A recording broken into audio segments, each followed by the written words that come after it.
দর্শক, রাজধানীর শাহবাগে রয়েছেন সহকর্মী এইচ হিমেল। সরাসরি যোগ দিচ্ছেন তিনি। হিমেল, এই মুহূর্তে পরিস্থিতি কেমন দেখছেন? হাদির এমন মৃত্যুতে তার সহযোদ্ধারা কি বলছেন?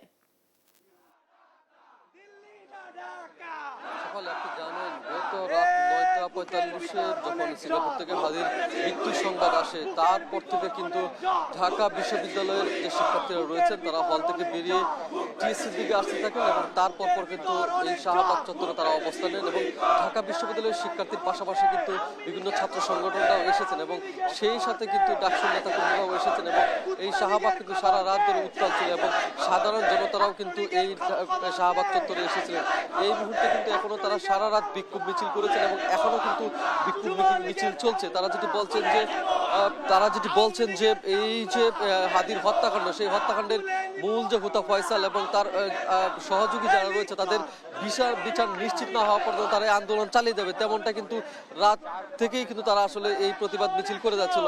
এখনো কিন্তু এই আন্দোলন চলমান রয়েছে। আমরা দেখেছি যে শাহবাগ চত্বরের যে মোড় রয়েছে সেই মোড়গুলো কিন্তু আসলে বন্ধ করে দেওয়া হয়েছে। শাহবাগ মোড়টি কিন্তু এখন তারা অবস্থান করেছে এবং বন্ধ করে দেওয়া হয়েছে। এখানে দেখতে পাচ্ছেন যে স্লোগান দিচ্ছে, আমরা একটু কথা বলবো। স্লোগান দিচ্ছেন, এই মুহূর্তে দরকার, স্লোগানে দিয়েছেন এবং এই মুহূর্তে দরকার, এই মুহূর্তে দরকার, আমাদের এই মুহূর্তে দরকার বিপ্লবী সরকার। এটাই আমাদের স্লোগান। আগামী 48 ঘন্টার ভিতরে সারা বাংলাদেশের জনগণ নেমে আসুন, নেমে পড়ুন। আপনারা জানেন এই ফ্যাসিস্টের দোসর বাহিনীরা কিভাবে আমাদের বিপ্লবী ভাইদেরকে টার্গেট করে পাখির মতো গুলি করছে প্রকাশ্যে। আমাদের যেই এই ইন্টেরিয়াম গভর্নমেন্ট আছে তারা সেই তুলনামূলকভাবে কোনো ব্যবস্থা নিতে পারেনি। তারা তাদের জায়গা থেকে ব্যর্থ। সেই জায়গা থেকে আমরা সাধারণ মানুষ, ছাত্র জনতা আহ্বান জানাই বিপ্লবী সরকারের। বিপ্লবী সরকার হলে আমরা এটা থেকে রেহাই পাবো। আর এখানে যারা আছে সবাই বিপ্লবীদের রক্ষা করো, বিপ্লবী সরকার গঠন করো। ধন্যবাদ। উনি যেটি বলছিলেন যে এই যে রাষ্ট্রের যে নিরাপত্তা এবং প্রকাশ্যে গুলি করে হত্যাকাণ্ড, এই যে আইন শৃঙ্খলার অবনতি, সেই বিষয়ে তারা সারা রাত প্রতিবাদ জানিয়ে আসছিলেন এবং এই মুহূর্তে আপনারা যেটা শুনলেন যে আসলে বিপ্লবী সরকারের দাবি কিন্তু করছে এখানকার শাহবাগের যে প্রতিবাদ বিক্ষোভ করে আসছিল যে শিক্ষার্থী এবং জনসাধারণ, তারা কিন্তু এখন সরকার যে অবস্থানে আছে সেই জায়গা থেকে বিপ্লবী সরকারের আহ্বান জানিয়েছে এবং সেই সাথে অন্য বেশ কয়েকটি দাবি কিন্তু তারা তুলেছেন যে বেশ আইন উপদেষ্টা, স্বরাষ্ট্র উপদেষ্টা, এমনকি পররাষ্ট্র উপদেষ্টা পদত্যাগ তারা দাবি করেছেন। আরও কিছু বিষয় কিন্তু আমরা সারা রাত পর্যবেক্ষণ করেছি। এখানে ডাকসুর ভিপি সাদিক কায়েম এসেছিলেন, তিনিও কিন্তু জানিয়েছেন যে এই যে শাহবাগ চত্বরটি রয়েছে সেটির নাম পরিবর্তন করে হাদি চত্বর নামে নামকরণ করা হবে এবং ঢাকা বিশ্ববিদ্যালয়ের মজিবুর রহমানের যে হল রয়েছে সেই হলও কিন্তু আসলে হাদি হল নামে নামকরণ করা হবে, তেমনটি কিন্তু বলেছেন। দেখতে পাচ্ছেন এই মুহূর্তে কিন্তু শাহবাগের চত্বরের যে রাস্তাগুলো রয়েছে সেই প্রত্যেকটি রাস্তা কিন্তু ব্যারিকেড দিয়ে আটকানো রাখা হয়েছে এবং আমরা দেখেছি সকাল 6টা পর্যন্ত, রাত থেকে 6টা পর্যন্ত কিন্তু কিছু গাড়ি চলছিল, অর্থাৎ 3টা থেকে 6টা পর্যন্ত কিছু ট্রাক এবং কিছু প্রাইভেট কার আমরা দেখতে পেয়েছি। কিন্তু 6টার পর থেকে কিন্তু শাহবাগের যে মোড় আছে সেই মোড়ের সব কটি রাস্তা কিন্তু বন্ধ করে দেওয়া হয় এবং তারা কিন্তু অবস্থান নিয়েছে এই মুহূর্তে।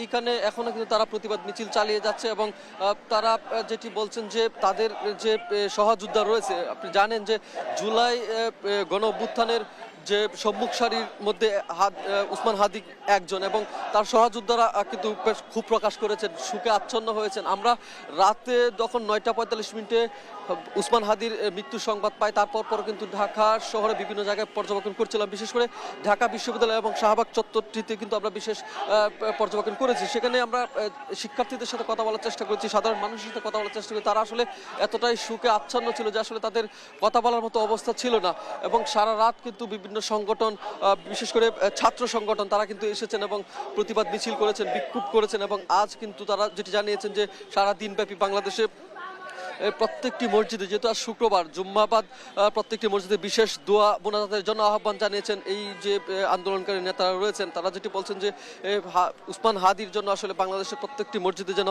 দোয়া বিশেষ মোনাজাত করা হয় সেই বিষয়টি কিন্তু উল্লেখ করেছেন এবং অন্যদিকে তারা যেটি বলেছেন যে এই যে ঢাকা বিশ্ববিদ্যালয় রয়েছে, যেহেতু উসমান হাদি ঢাকা বিশ্ববিদ্যালয়ের রাষ্ট্রবিজ্ঞানের একজন শিক্ষার্থী ছিলেন, ঢাকা বিশ্ববিদ্যালয়ের যে কেন্দ্রীয় মসজিদ রয়েছে সেই কেন্দ্রীয় মসজিদে কিন্তু আজ বিশেষ মোনাজাত পালন হবে, বিশেষ মোনাজাত করা হবে।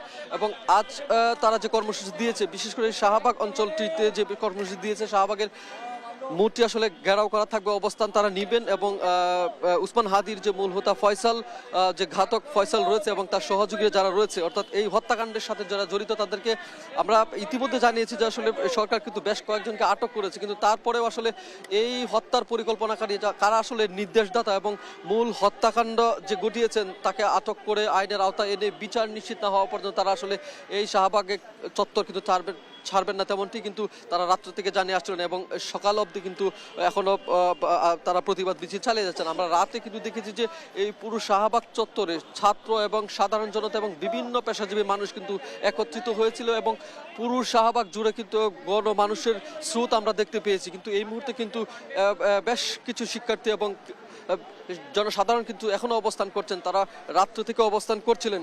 তারা যেটি বলছেন যে এই হাদির হত্যাকাণ্ডের বিচার নিশ্চিত না হবে তারা আন্দোলন চালিয়ে যাবেন। এই মুহূর্তে দেখতে পান তারা কিন্তু মুখে বাংলাদেশের যে পতাকা সেটি বেঁধেছেন এবং সেটি দিতে আসলে তারা বার্তা দিতে চাচ্ছেন যে বাংলাদেশে যে নিরাপত্তা এবং বাংলাদেশের যে রাষ্ট্রীয় ব্যবস্থাপনা সেটি এবং বাংলাদেশে হাদির যে হত্যাকাণ্ড হয়েছে সে হাদির বিচার সম্পূর্ণ না হওয়া পর্যন্ত তারা এই আন্দোলন চালিয়ে যাবে এবং হাদির হত্যাকাণ্ডের বিচার সম্পূর্ণ না হওয়া পর্যন্ত তারা এই শাহবাগে অবস্থান নিবে, তেমনটা রাত্র থেকে কিন্তু আসলে জানিয়ে আসছিল। রাজধানীতে শরীফ ওসমান হাদির যে হত্যাকাণ্ড, সেই হত্যাকাণ্ডের ঘিরে যে গতকাল রাত যে 9:45 হাদির হত্যাকাণ্ডের খবর আসে সিঙ্গাপুর থেকে, তারপর থেকে উত্তাল ঢাকা এবং পুরো বাংলাদেশ এবং এই মুহূর্তে শাহবাগে কিন্তু এখনো প্রতিবাদ মিছিল চলছে এবং তারা যেটি বলছেন যে তাদের এই আন্দোলন চলমান থাকবে যতক্ষণ পর্যন্ত মূল হোতা ফয়সাল এবং অন্যান্য সহযোগীদের আইনের আওতায় না এনে বিচার নিশ্চিত করা হবে। রাজধানী শাহবাগে আন্দোলনরত যে শিক্ষার্থী এবং সাধারণ জনতা রয়েছে, সেই সাধারণ জনতার শাহবাগ মোড়ের এই ছিল আমার কাছে সর্বশেষ তথ্য। শেফালি।